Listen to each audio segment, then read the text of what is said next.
Rome, 89 BC. The air is thick with heat, dust, and the heavy scent of unwashed bodies, but inside the marble villa of a powerful senator, there is only the smell of polished wood and fear. A woman named Julia Victoria is being dragged into a room she has never seen before. She isn't screaming, she isn't begging, she is silent, her eyes locked on a strange curved contraption in the center of the room. It looks like a piece of furniture, elegant and refined, but the leather straps hanging from it tell a different story. This isn't a chair. It's a cage designed to break the human spirit without spilling a drop of blood. Her crime wasn't treason or adultery, it was a single word spoken to her husband in front of his guests. No. Her husband, a man whose pride is as fragile as it is dangerous, calls it discipline. He believes he has commissioned a masterpiece of correction, a tool to mold his rebellious wife into a silent, obedient statue.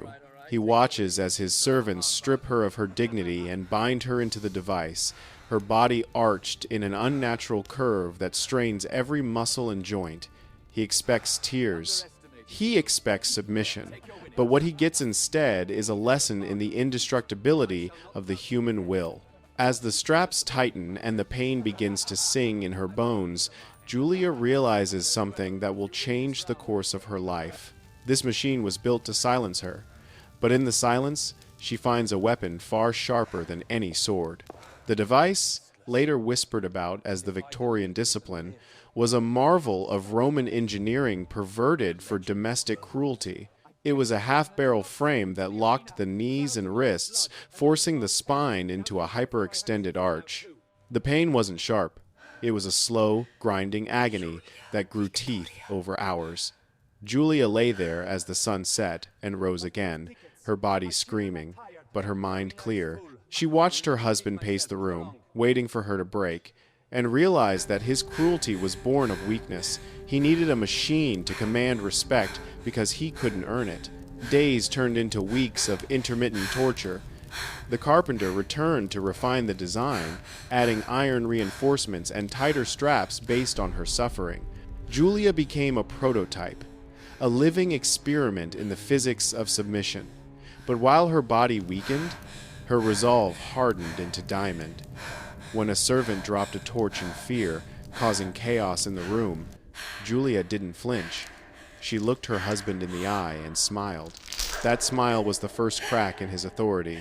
It haunted him, and when he decided to show off his tamed wife to his fellow senators at a feast, he unknowingly handed her the stage for her greatest performance. The night of the feast, the villa was alive with the sounds of drunken men and the smell of roasted meat. The senators gathered in the atrium, eager to see the new invention that promised to solve the problem of unruly wives.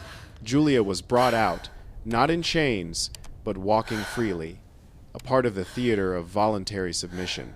She mounted the device with a grace that unnerved the onlookers, her silence heavier than any scream. Her husband beamed, boasting of his success. "Observe," he said, defiance transformed into grace. The men laughed, placing bets on how long she would last. But as the hours ticked by and the wine flowed, Julia remained stoic. She didn't cry out when they threw fruit at her.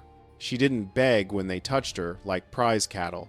She held on to her dignity with a ferocity that turned their amusement into discomfort, shifting the power dynamic in the room without uttering a word. When she was finally released, trembling and bleeding, her husband asked if the guests enjoyed the show. Julia looked at him, blood on her lips, and delivered a line that would become legend. "Next time, let me choose the music." The story of the woman who smiled spread through Rome like wildfire. It moved from the villas of the elite to the bathhouses and brothels of the common people. The device, intended to enforce silence, had instead given Julia a voice that echoed across the city. Women began to whisper her name as a talisman against their own fear, transforming a victim into a myth. Her husband, realizing he was losing control of the narrative, tried to reclaim his power. He volunteered Julia for a public demonstration in a small arena, hoping that the humiliation of a crowd would finally break her, but he miscalculated. The crowd didn't see a broken woman, they saw a gladiator in a silk stola, and when she walked into the arena, the air crackled with anticipation. She approached the device, gleaming in the sunlight, but instead of climbing into it, she turned her back on it and faced the crowd. And then, she did the unthinkable. She laughed. It started as a low chuckle and grew into a full-throated roar of amusement that silenced the jeering mob. It wasn't the laughter of madness, it was the laughter of someone who sees the absurdity of the game. By laughing at the instrument of her torture, she stripped it of its power, revealing it for what it was, a desperate tool of small men. The guards froze. The crowd, confused and then electrified, began to laugh with her. In that moment, the fear evaporated. The machine that was supposed to terrify them became a joke, a prop in a comedy where the victim wrote the punchline. Her husband stood humiliated, his authority shattered not by rebellion, but by ridicule. The empire, however, could not tolerate ridicule. The emperor's court summoned Julia, not to punish her, but to contain the damage. They needed her to kneel, to apologize, to restore the order she had disrupted with her joy. The judgment chamber was cold and imposing, filled with statues of gods and men who demanded obedience. The emperor's representative tried to intimidate her, unveiling a gold-plated version of the cradle, a symbol of harmony between husband and wife. He offered her a choice: kneel before this golden idol and be forgiven, or refuse and face the full wrath of Rome. Julia walked up to the device, seeing her own reflection distorted in the polished gold. She turned to the audience of senators and wives watching from the shadows. "You can gild it," she said, her voice cutting through the silence. "You can call it art, but it will always be fear." She refused to kneel, refusing to participate in the lie that her submission was anything other than slavery. She walked out of the hall, leaving the court stunned. That night, she disappeared. Some say she was executed. Others say she escaped to Carthage. But her physical fate didn't matter anymore. Julia Victoria had become an idea, and you cannot kill an idea. Her name was scratched into walls, whispered in markets, and sung by slave girls. The Victorian discipline fell out of favor, not because it didn't work, but because it had become a symbol of male failure. Every time a man tried to use it, he was reminded of the woman who laughed, and the fear it was meant to inspire turned into mockery. Centuries passed. Rome fell. The wood of the cradle rotted away, and the iron rusted into dust, but the echo of Julia's laughter remained.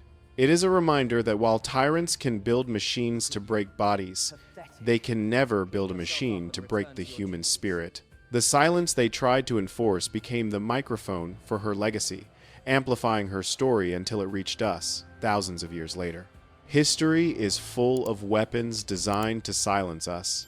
But Julia teaches us that the most powerful resistance isn't always a sword. Sometimes it's just a smile. If this story of defiance inspired you, hit that like button, subscribe, and ring the bell to uncover more lost legends of history. Until next time, keep laughing in the face of fear.